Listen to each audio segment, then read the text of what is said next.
find the people who stand out, the faceless crowd, lost and found, picking up on the speed of sound to faster ground, moving on.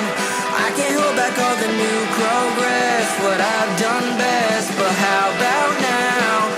Showing off all of the things we missed, all your interest. One of the best moments of the Pillar Man arc in JoJo's Bizarre Adventure was Caesar's battle and death fighting Warmu. But I got a few requests for a what if video about Caesar surviving part 2. And in today's video, that's what I'm gonna do, as I wonder what would have changed if Caesar was around to help JOSTARS and the others for a little longer. Before we start, as always, I want to remind you guys to like, comment, or subscribe to help the channel keep growing. And also let me know any ideas you have for shorter one-episode what-ifs like this. So, this what-if begins near the end of the fight between Warmu and Caesar. I don't want to change too much with this fight because I really enjoyed it and gained a lot of respect for Caesar watching it. So, as usual, Caesar successfully executes his plan and traps Warmu in his bubble, reflecting the light and turning him momentarily into stone. Caesar attacks without thinking, wanting to quickly defeat Warmu because of his hot-blooded nature. This leads to Caesar's unfortunate defeat. In the real story anyway, because this time, right before Caesar leaps up to finish Warmu, Lisa calls out from behind, "You idiot, if you jump up there you'll block the sunlight." Caesar thinks for a moment and agrees, saying, "That's why you're the coach and I'm the student, Miss Lisa." Caesar calmly moves up the stairs, carefully avoiding the light until he reaches Warmu. Caesar praises Warmu, calling him a fine warrior, before sending a pulse of Hammond strong enough to finish him off. Joseph congratulates Caesar before teasing him, saying, "You're lucky Lisa saved you, or you would have gotten yourself killed." Caesar tries snapping back at JoJo, but Lisa stops them both, saying, "If you don't stop, I'll give you the cars myself. Now, get ready. Thanks to Caesar, we only have one more Pillar Man left. But unfortunately, it looks like he's too hurt to fight." Caesar jumps up in a second, saying, "I can still fight, coach. Don't worry about that." But Lisa dismisses him as she eyes over his wounds from the fight with Warmu. "Caesar, you just be ready to help JoJo if I can't beat Cars myself." So, with Warmu dead, Cars is left to fight the 3 Hammond users alone. But, thankfully, since Warmu had already done the work establishing them as honorable warriors, Cars is able to keep the facade up until he can trick Lisa and critically wound her. Cars again reveals his true devious nature and sends his horde of vampires after JoJo and Caesar. Lucky for them, Speedwagon arrives, bringing von Stroheim and his men with their special UV weapons. Stroheim tells JoJo and Cars to take out the big guy while they handle his army. JoJo rushes after Cars while Caesar saves Lisa, leaving her with Speedwagon and Smokey Brown. JoJo tries fighting Cars, and without a handicap of protecting Lisa, he does a decent job keeping up with him. But with no unfair advantage, Cars is more careful of Joseph's tricks, letting Cars keep the upper hand, and with Joseph's Hammond almost out, things seem dire. But Caesar from across the battlefield is able to land a stream of Hammond bubbles. Cars is heavily damaged until he is able to use his light blade to protect himself from the constant flood of Caesar's bubble launcher. Cars laughs, asking, "Is this the attack that beat Warmu?" Pathetic, he deserves his fate if he let weaklings like you beat him. Joseph rushes towards the distracted Cars and unleashes a huge Hammond overdrive that Cars almost blocks, but with Caesar's bubble launcher and Joseph's huge attack, Cars has no hope of defending himself and is melted by the 2 warriors' combined strength. Cars curses his enemy, but there is little he can do before he is completely destroyed.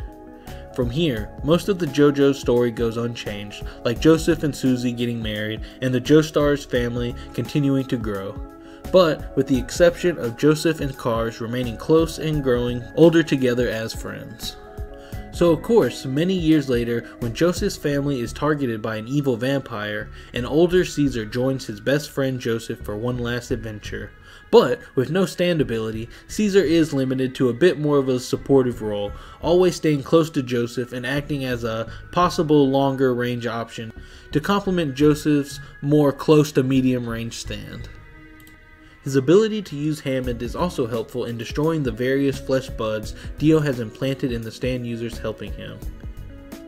And even though they're not vampires, any human wouldn't want to be struck by Caesar's bubble launcher, especially after years of mastering his Hammond to even greater heights.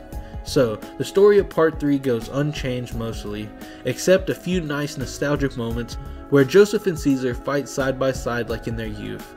There's also more than a few moments of Caesar and Cockyween's bond with each other, whether it's in a fight with other stand users or just over the similarities of them meeting and journeying with the JOSTARS. And with an extra hand to help out, they make it to Egypt and inside Dio's hideout just a little bit faster. And since Caesar tends to hang out with Cockyween and Joseph, he isn't around to help Iggy and Polnareff with Vanilla Ice, but is close by when the sun goes down and Dio finally makes his move. After a brief run-in with Polnareff and Cockyween, the Stardust Crusaders scramble to survive Dio and try to piece together his stand ability. Now, for the first time, Caesar is one of the stronger team members as he blasts Dio from a distance with his bubble launchers, keeping Dio and his stand out of attack range and proving to be a significant thorn in Dio's side. So, as Caesar and Joseph work together to keep Dio busy without dying, Cockyween watches the odd way Dio seems to disappear and reappear around their attacks and begins theorizing on what's going on. Could it be teleportation, or is he just truly invincible? I need to figure out how he's doing those attacks, Cockyween thinks as he sets up his plan. Cockyween tells Jotaro his plan and exactly where he needs Dio to be for it to work. So, Jotaro steps in, fully trusting in Cockyween's plan, and begins taunting Dio, saying, "I'm done with these tricks. I know we've already won this fight, you're just dragging it out. So why don't we finish this? No tricks, me versus you." Dio laughs at Jotaro, saying, "Are you stupid or just too weak to keep watching your friends die before you? But I'll humor you for a moment. It does get boring being a god amongst men." So, Dio and Jotaro have their first battle, testing each other's strengths and reflexes as their stands clash back and forth.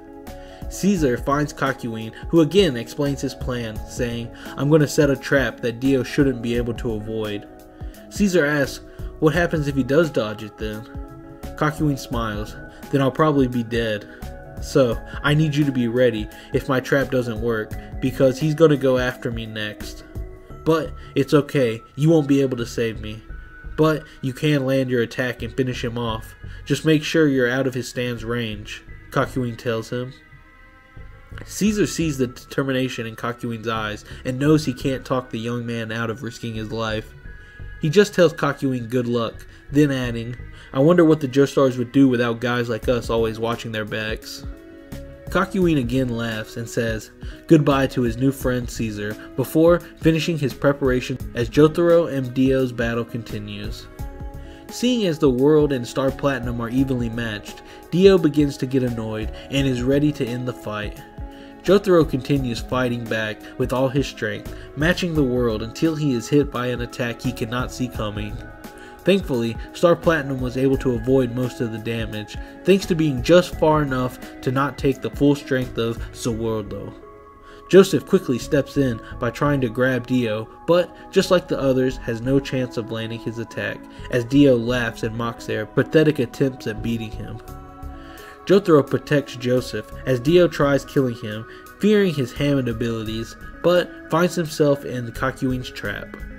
Cockyween's Hierophant Green barrier traps Dio, just like in the anime, and Cockyween unleashes his 20-foot radius Emerald Splash. Caesar sees this and is ready to follow Cockyween's wishes, but thinks about his life after meeting the JOSTARS. Caesar thinks about his battle with Wamu all those years ago and how close he came to dying when he wanted to risk his life to save the world. Caesar thinks, "I don't know why I was saved that day, but maybe it was so I could save Cockyween." So, Caesar rushes well within Dio's stand range, hoping to kill Dio before it's too late. But the trap is set off and Dio is surrounded by Cockyween's Emerald Splash. Dio laughs as, just like in the anime, he destroys the barrier and then goes to kill Cockyween. But he sees that Caesar is also close and trying to attack him with his bubbles. Dio thinks, "I can't kill them both before time runs out, but I'm more worried about the Hammond than the stand user." Dio launches at Caesar and stabs his knife-like fingernails into Caesar's body and slams him into a nearby wall as time continues to flow. Kakyoin is surprised as he notices he is still alive, but Dio is nowhere to be seen. Until he sees Caesar is hurt and bloody, and nearby Joseph rushes over to Caesar as Kakyoin thinks about what happened. Thinking back on the attack, he realizes that Dio broke every piece of his trap at the same time. His power has to do with stopping or rewinding time. Kakyoin finally spots Dio trying to sneak up on Joseph and Caesar, so he sends an Emerald Splash, and thankfully for Joseph, Dio is forced to avoid the attack and slink back into hiding as Kakyoin finally reaches Caesar. "What happened?" Kakyoin asks. "I'm sorry I put you in danger like this." But Caesar stops him, saying, "No, I chose this. I ran in hoping to save you." "What? Why?" Kakyoin asks. "Because I knew you were smart enough to figure out what's going on here and help the JOSTARS fight this guy." Kakyoin tells him, "But I don't know what's going on. I mean, I have an idea, but I can't know for sure." Caesar tells Kakyoin, "I believe in you, so you should believe in yourself too." Kakyoin nods his head and thanks Caesar as Caesar turns to Joseph.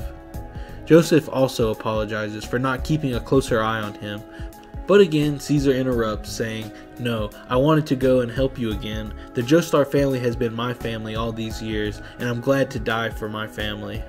Caesar quietly passes away with a smile, knowing that the rest of the Stardust Crusaders would continue on to defeat Dio.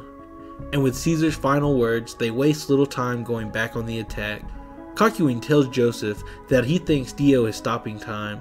He adds, "I don't know for how long, or what he can do when time is frozen, but that's my idea." Joseph thinks for a moment and agrees. "I think you're right, it would explain everything, and it's better than anything else we have thought of. Now, we just need to find a way to tell Jotaro, and then figure out a way to stop this amazing power of Dio's."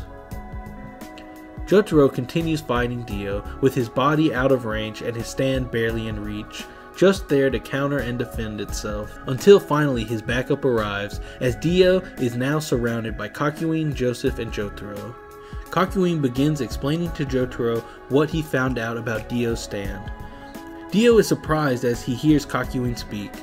"Maybe I should have killed him. I can't believe he was able to figure out my stand." But with his overconfident nature, Dio dismisses this as pointless, saying, "How quaint. I guess you think you're a detective. Well, don't flatter yourself. I haven't done anything to hide my stand, and it doesn't change anything that you finally know the truth.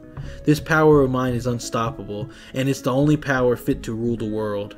Now, the time for games is over. I'm going to end this now." Dio tries stopping time, but they are just out of reach of his 9-second time limit, leaving him momentarily exposed. Joseph tries wrapping his hermit purple around Dio, who dodges encounters with a throwing knife, stabbing it into Joseph's shoulder. But Jotaro is able to catch the evading Dio and land a rush of attacks with Star Platinum, badly hurting Dio. Kakyoin also launches his Emerald Splash, but with the help of Stop Time, Dio avoids the attack, until he sees that Jotaro has also started moving and stops time. So of course, just like in the anime, Jotaro finds out that the world is the same type of stand as Star Platinum, and counters Dio Stop Time with his own, again landing a barrage of hits on the now defenseless Dio. He even moves Dio into position for Emerald Splash to badly damage him.